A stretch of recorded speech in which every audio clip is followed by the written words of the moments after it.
സഹോദരി സഹോദരിമാരെ, ദൈവത്താൽ അനുഗ്രഹിക്കപ്പെട്ട പ്രിയ മക്കളെ, ഇന്ന് നിങ്ങളെ ഒരു ദൈവവചനമാണ് പറയാൻ പോകുന്നത്.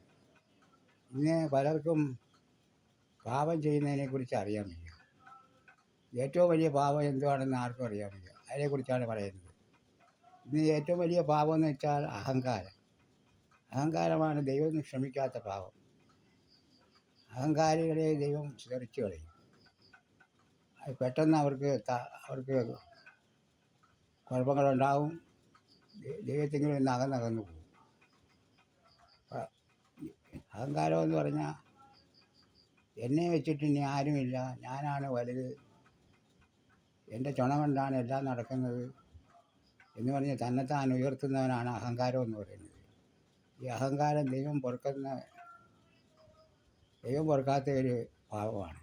അതുകൊണ്ട് പ്രിയ മക്കളെ, നിങ്ങൾ എന്തുണ്ടെങ്കിലും, ഇത്ര വസ്തുവകകളുണ്ടെങ്കിലും, സ്വത്തുണ്ടെങ്കിലും, വകയുണ്ടെങ്കിലും, മുതലുണ്ടെങ്കിലും, കോടികളുണ്ടെങ്കിലും എല്ലാം ദൈവത്തിൻ്റെ ദാനമാണെന്ന് ചിന്തിച്ച് താഴ്മയായും വിനയത്തോടും മറ്റുള്ളവരോട് താഴ്മയായും വിനയത്തോടും ജീവിച്ചാൽ ദൈവം ഒരാപത്തും വരുത്തത്തില്ല.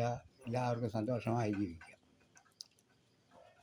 അല്ലാതെ എൻ്റെ ചുണ കൊണ്ടാണ് ഈ സ്വത്തും വകയെല്ലാം ഉണ്ടായത് എന്ന് പറഞ്ഞ് നമ്മൾ അഹങ്കരിച്ചാൽ എല്ലാം ഒരു നിമിഷം കൊണ്ട് ഇനി ഒരുക്കി വെച്ച ആർക്കാകുന്നു ഇന്ന് നിൻ്റെ പ്രാണനെ ഞാൻ നിന്നോട് ചോദിക്കുമെന്ന് ദൈവം തമ്പുരാൻ നമ്മളോട് പറയാനിടയാവരുത്. അതുകൊണ്ട് സന്തോഷമായിട്ട് താഴ്മ, ക്ഷമ, വിനയം എന്നിവ കൈമുതലായി വെച്ച് താഴ്മയോടും വിനയത്തോടും മറ്റുള്ളവരുടെ ദുഃഖം നമ്മുടെ ദുഃഖമാണെന്ന് കരുതി മറ്റുള്ളവരെ ദുഃഖിക്കുന്നവരെ സഹായിക്കുക. എന്നാൽ ദൈവം നമ്മളെ സഹായിക്കും. മറ്റുള്ളവരുടെ പാപങ്ങൾ ക്ഷമിച്ചാൽ ദൈവം നമ്മുടെ പാപവും ക്ഷമിക്കും. അതുകൊണ്ട് വിനയമുള്ളവരും സന്തോഷത്തോടെയും വിനയത്തോടെയും താഴ്മയോടെയും അഹങ്കാരമില്ലായ്മയായിട്ട് ജീവിക്കുക. ദൈവം നിങ്ങളെ അനുഗ്രഹിക്കും. എല്ലാവർക്കും നന്ദി, നമസ്കാരം. ഇതുപോലുള്ള വീഡിയോകൾ നോട്ടിഫിക്കേഷനായി ലഭിക്കണമെങ്കിൽ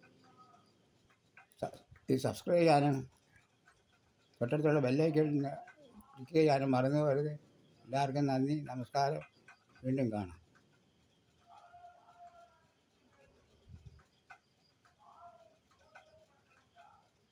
പാപത്തിൻ്റെ